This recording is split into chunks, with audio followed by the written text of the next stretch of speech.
I don't know if I've ever told you the story, but I want to tell analysts, if you listen to the show, I love you, analysts. Please do not take this as anytime you have to do a preface, it's not good. It's not good.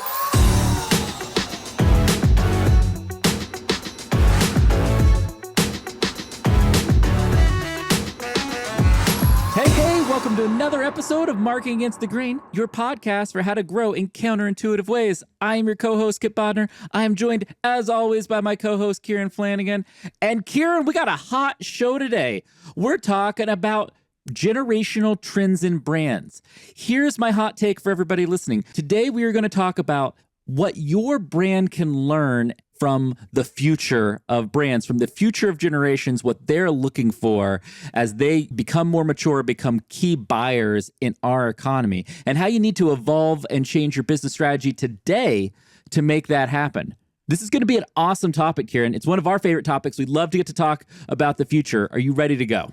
I'm ready. Let's do it. All right, Kieran, I shared some data with you earlier this week that I thought was very interesting, and we immediately were like, we have to talk about this on the pod.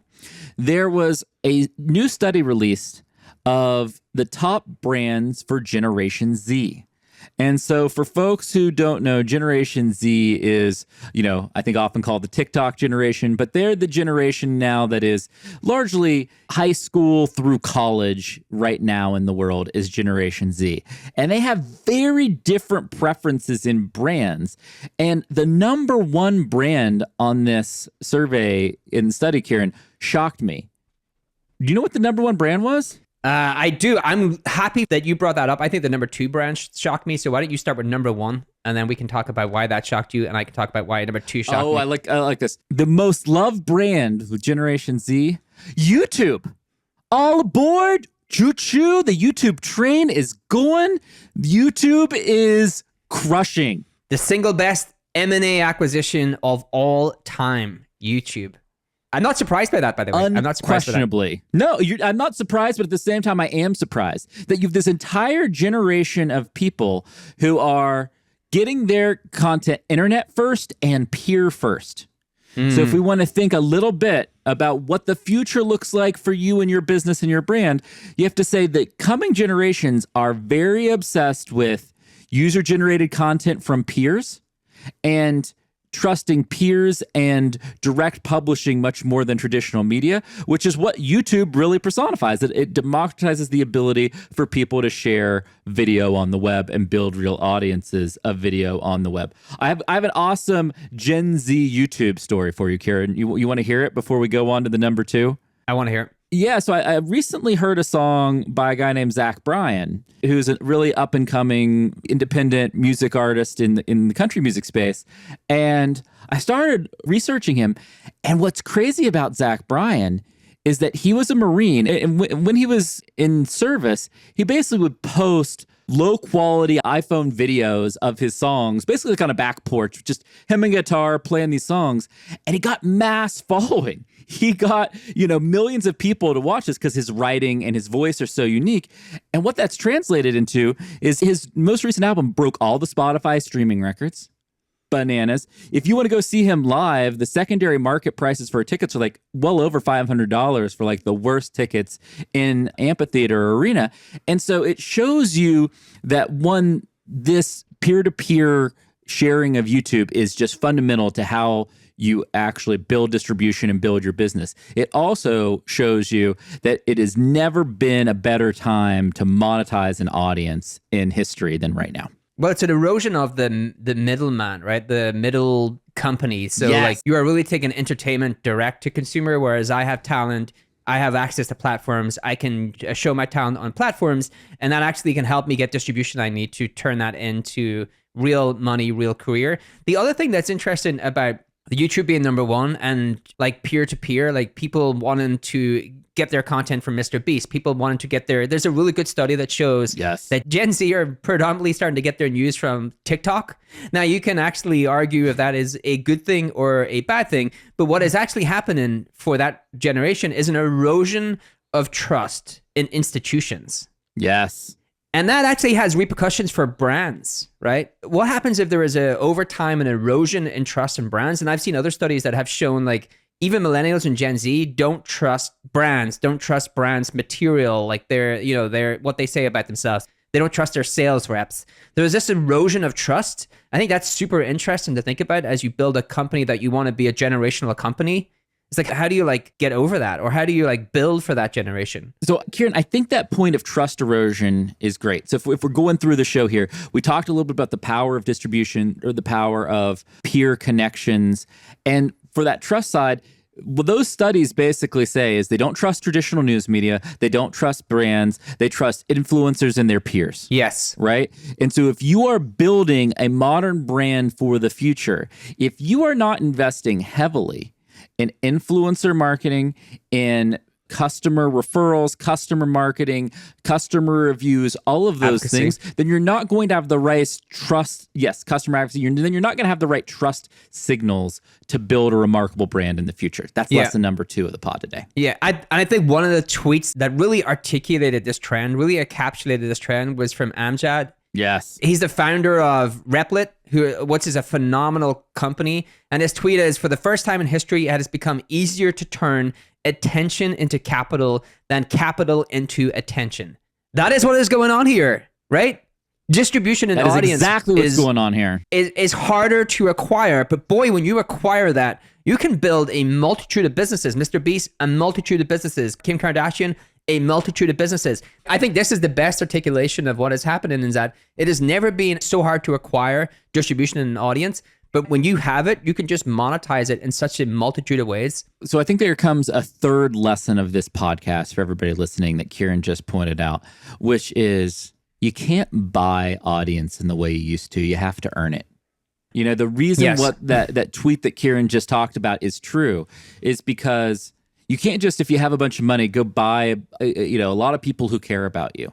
The only way you can get somebody to care about you now is through real, authentic ways. Building a product that changes people's lives, having a cultural point of view and stance for your business that enriches the lives of your community. All of those things are how you earn an audience versus even build an audience. Building an audience implies that you can throw money at the problem. And yes, you need money, but money is necessary but not sufficient today. It used to be all you needed is money, and now you actually have to earn that community. You have to earn that audience through the right choices that you make within your business. Right. Kieran, the number two company on this list really surprised you, and I know you wanted to talk about it, so I want to tee you up well to go into what that looks like. I want to talk about number 2 and actually number 4. Please. What is the narrative that you hear in Web3 or all of these different kind of, within tech, you hear this really strong narrative is like, we don't like monopolies, right? They are using our data in ways where they get all the benefit. We do not get any of the benefit. They need to be disrupted. We need to figure out ways to actually disrupt those things and give power back to consumers. Consumers don't care about that stuff, right? They care that it's a really great product, it solves their problems, and it's easy to use. And I've said this forever, is like the things that we think users care about, they don't. Really what they care about is like, does this thing solve my problem? Is it easy to use? Like Amazon is a phenomenal company. We can agree or disagree that it's bad for business and it's bad for the fact that it's a monopoly. But for the user, I get stuff delivered to me every single day from Amazon because it's so easy to use. And that gets lost sometimes when you're in the world of tech and you are talking through all of the problems that you see about these large companies. And so I thought it was really interesting that Google was number 2 and Amazon was number 4. But also like, wow, Google like number 1 and number 2 when you count YouTube, the fact that they actually own YouTube. Yeah. Well, I think that it was surprising to me, but when you unpack it, I think kind of the next lesson that I would tell people from this pod is another important way to build trust is removing friction from an experience. That all these brands, what they have in common is they make it 10x easier to do this thing than the alternative way. You know, without YouTube, it's really hard to have more than a couple people watch a video you made. Right? Without Amazon, you have to go to a store and take all the time to drive and commute and battle traffic and all of those things, right? And so when you think about customer experience as a lever to earn trust and build a brand, that is going to become more important, not less important. So if you're out there, and I don't care what market you're in, and you're building a customer experience that's full of friction, that you're making your customers jump through hoops because you're trying to make an extra buck, or or you don't want to invest in a technology improvement that's going to make their lives easier, you are decreasing your brand equity every time you make one of those decisions. And anytime you make a decision to essentially make the customer experience easier, you are increasing your brand equity. And that is a very important thing to remember. The other thing that I always think about is really interesting for YouTube and TikTok is it really debundled creativity. Like if you think about the career path of having to create comedic videos or create some of the videos on there, like the comedic videos, the videos that are started to be supplemented with AI, are using like AI editing to that's like really clever things.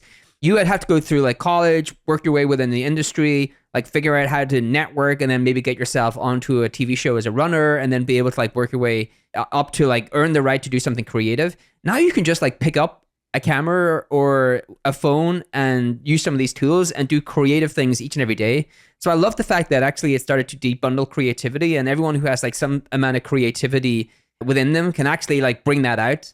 So like we talk a lot of times about the bad of social media and the bad of those things. There's just so much, there's so much good when it's used correctly. Well, for everybody listening and watching, that's the most positive Kieran has been in like weeks. That's my positivity for the day. So you feeling okay? You feeling okay over there? This is my new thing I'm going to bring onto the show. Every week there's going to be a little segment from Kieran, which is like, be optimistic about the world. I'm gonna out optimistic Kipp. I am Captain Optimism, so that's going to be a hard task, but I'm totally here for it. Okay, so to close out the Gen Z brand survey, we'll link up the chart in the show notes so that you all can see the full listing of brands. The full listing of brands are less important than the trends that you see amongst the top brands and what they have in common that Kieran and I just tried to break down for you. Kieran, there's another generation out there, the millennial generation, which are the next generation older than Gen Z. And there's been some interesting brand research come out around them that I know you want to share. You've got some hot takes and some strong opinions on. So tell everybody kind of the setup here for what the millennials are looking for. Millennials are really now starting to become key software buyers, service buyers, product buyers out in the marketplace. Right. So over 60% of software buyers today are millennials. And there was this report came out, I can't recall the publication, but there was 3 stats that were really interesting in terms of how you build a go-to-market. And one of them I actually put on LinkedIn. There's been some really good feedback and questioning whether my point of view is like valid, and I actually agree with them. So there was 3 stats. The first one is millennials are twice as likely to discover software through search than boomers. What does this tell us? This is like just a continuation of the inbound. Like I want to take control of my education. I want to take control of how I buy software. I will search for those things myself. And so for like B2B brands, I think that play of like, how do I own transactional search when someone is searching for the problem that I solve? How do I own educational search, which is like all of the different things I can teach that person? It's still a cool play. I think one of the pushbacks I got from an incredible growth leader, product-led growth leader, Elena Verna, who came back on LinkedIn. And I'm curious to get your point of view on what Elena said. She just said, I would never like find or discover software through search anymore. Like I find it through my network. I think I'm going to increasingly find it through B2B social. And I think over time, search is really good for like demand capture, but actually just in terms of like a discovering software, she thinks it will actually lose impactfulness over time. What are your thoughts? Well, I'll tell you, for me, I actually am more skeptical towards people. And so I want to use search to get a baseline list. You know, I want to look and be like, oh, here, it seems to be like, here are the 3 to 5 players that are good in this problem that I'm trying to solve. And then I want to ask people on Twitter what they like, what they use. I want to watch a bunch of YouTube videos, and I want to do my research that way. But I'm going to start with search every time, unless there's one caveat here, unless there's something new that is just taking off. Like if I see something across 5 different people on Twitter in the same day, I'm going to go check it out, right? Like if the word of mouth around something is high enough, But that second example on the social discovery side, it's for things I don't yet know that I want, right? It's like, oh, this thing is so cool. I don't know if I need it or not, but man, I want to go find it. Versus the search side of things, it's like, I have this very specific problem and I need to figure out how to solve that problem. And anytime I'm clear on my problem, I'm starting with search. Right. I think that's a really good way to delineate between those two things. And the other thing with that search stat is people can be using search to like search for user reviews of products, right? It may not just be the vendor descriptions. It may be like user reviews and things like that. The second one was product-led growth, was that millennials they trust themselves, and they trust the use. They only trust products that they have had experience with. Now, in a traditional B2B world, they could never have had experience unless they actually had to buy that product first. And this is why PLG is actually so impactful, because you can extract value in the freemium plan before you ever actually have to decide to upgrade and pay $1. And so I think that PLG motion for companies where it actually fits naturally, I think for a lot of B2B companies, it's still not a great fit. Like there's just different reasons that it wouldn't be a large fit or a great fit, but where it fits naturally, boy, that is such a really incredible way to attract millennials. And my kind of hot take is, every generation that comes next will want two things. They will want the ability to use software and extract value prior to paying $1. And they will want a consumer-grade experience. They will want their software to feel the same as they feel about TikTok or YouTube or all of these different B2C type apps they use. I want to draw this contrast here much more for everybody listening. It used to be, if you were Generation X, for example, the generation after millennials, to get really good at technology or software, for example, you had to go work at a company that had enough money to buy enough software that you could have an experience with it, build an opinion, build some skills and competencies around that now, right? And so what's happening today is, oh, I'm going through this educational cycle and I can go and try and use all this software for free, whether I'm a startup or whether I work at a big company or anywhere in between.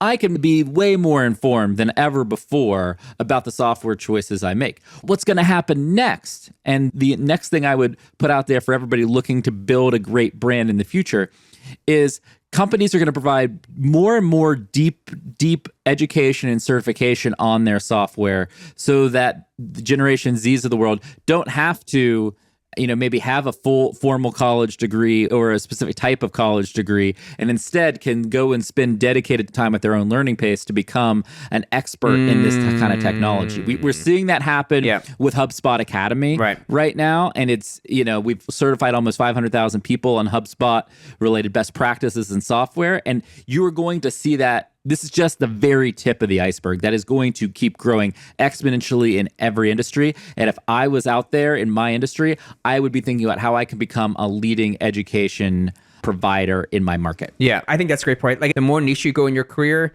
and the better you can be like a world-class expert for a smaller category and make a ton of money versus being like average in a large category. And the more niche and specific you can go, the better. The other thing I'll quickly shout out, just in terms of freemium, I think one of the things companies who have PLG can do is actually not even just have the freemium plan. They could tell a story of how their product's used in a really fun way. I'll give you an example of a brand who are doing this. What am I curious about right now? Going back to the curiosity episode, why curiosity is a $1 billion skill. I always get obsessed by something. I was obsessed by chess. I still play chess. I'm trying to play blitz chess now, Kipp. Play chess, which means you have a 5-minute stop clock. You have to play it within 5 minutes. Is that chess for people with ADHD? Yeah, it's chess. Yeah, it's chess. It's like I can't focus for like 20 minutes shot clock anymore. I just need to do it all within 5 minutes. It's so much harder. Like it's so much harder. But I realized I used to play poker, and I realized playing chess, wow, actually a lot of this did apply to poker. So I got back into poker. There's a really great poker company called GG Poker. And they have this really cool onboarding flow where you can actually, it's like going through a cartoon, but they take you through the product and actually teach you how to use the product.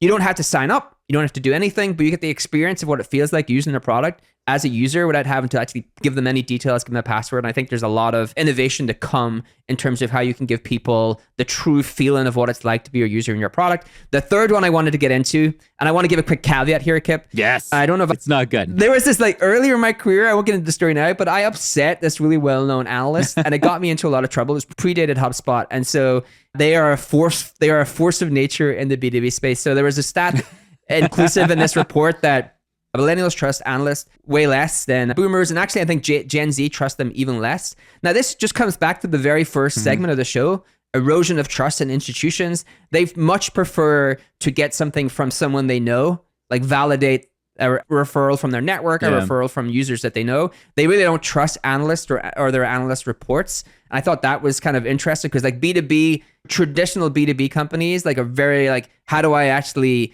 get into all of these different kind of quadrants? They're really important. That's a lot of how people choose software. I thought that was an interesting stat in terms of like how that demographic of people feel about analysts and those reports that come out. So look, I think what's interesting about that stat is that, analysts serve a place in the market today, but they were much, much more impactful than they even are today when it was a world where, to use a piece of software, for example, it cost $2 million to buy and implement this software. And so you needed somebody who had a deep rigor and thought on the market to help you make a perfect decision because you couldn't afford to make that decision incorrectly. And now that the costs of software has come down, as well as you can get started with so many technologies for free, there's less of a need for that. And then so I think you're seeing the younger generation saying, oh, I actually have a preference for people who have used that product in the way that I need to use it versus somebody who has done a bunch of research in how these products have been used, but maybe hasn't used them all in deep detail themselves, right? And I think that's the dynamic that's changing in the market. And what that tells you is that if you're a business, analysts matter, but just as much, if not more so, do your customers and what your customers say about your product, how your customers advocate for your product. We've talked about customer advocacy, whether that be leaving online reviews for your product, whether it being great case studies and testimonials for your product, whether it be customer references on specific sales calls if you've got a sales team. Those are all ways that you build trust with the next generations of buyers, the Gen Z and the millennial buyers.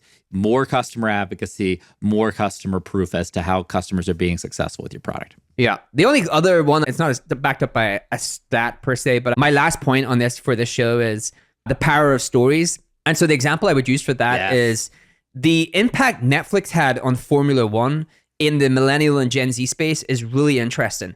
So F1 had declined viewership 5 years in a row, actually plus 5 years in a row. And then Netflix made a documentary about them in 2018, and they breathed life back into that sport. And actually, if you see the viewership, not only did it increase, but millennials and Gen Z started watching it. Now, why is that interesting? Gen Z watch short form content.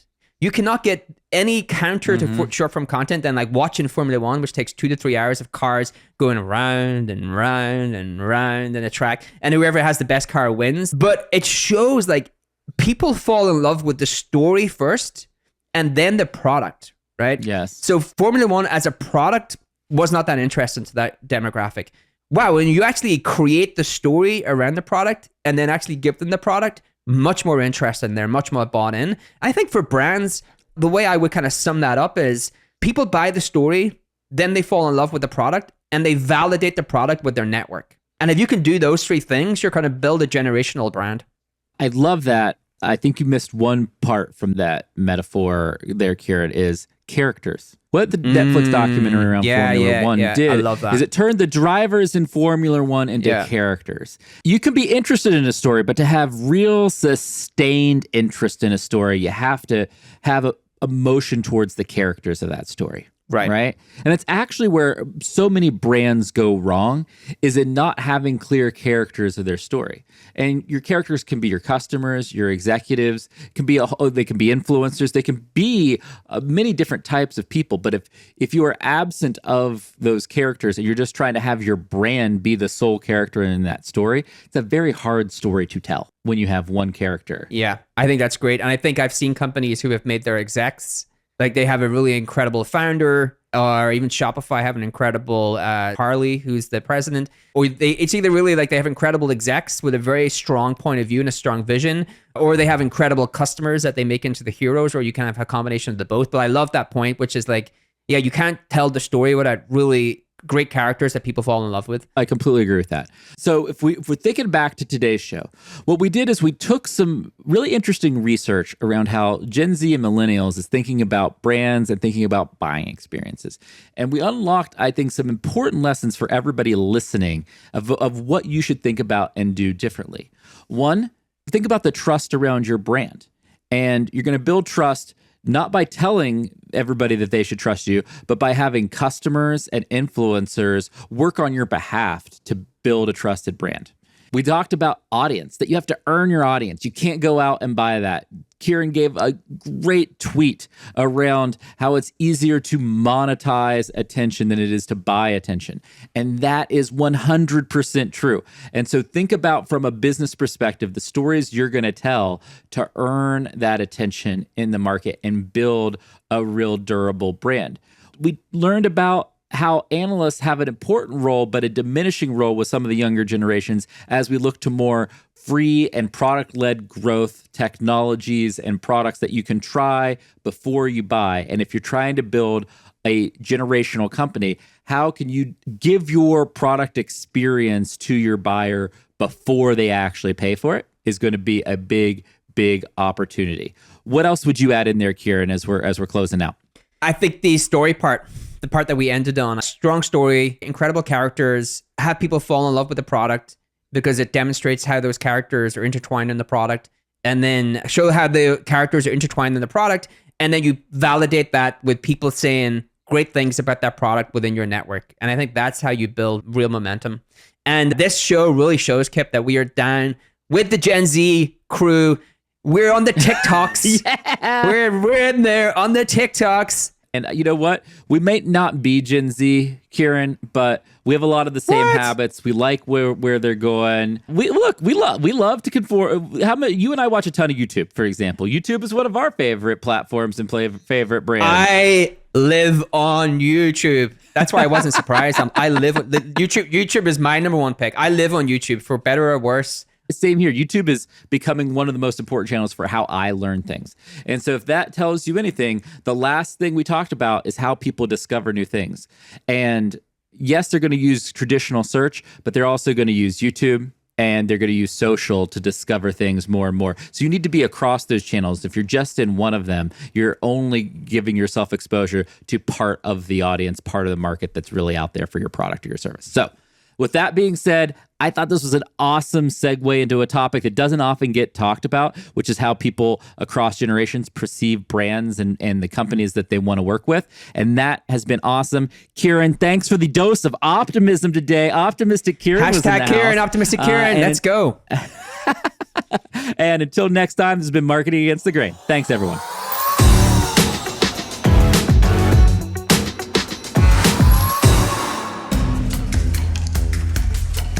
Our software is the worst. Have you heard of HubSpot? See, most CRMs are a cobbled together mess, but HubSpot is easy to adopt and actually looks gorgeous. I think I love our new CRM. Our software is the best. HubSpot. Grow better.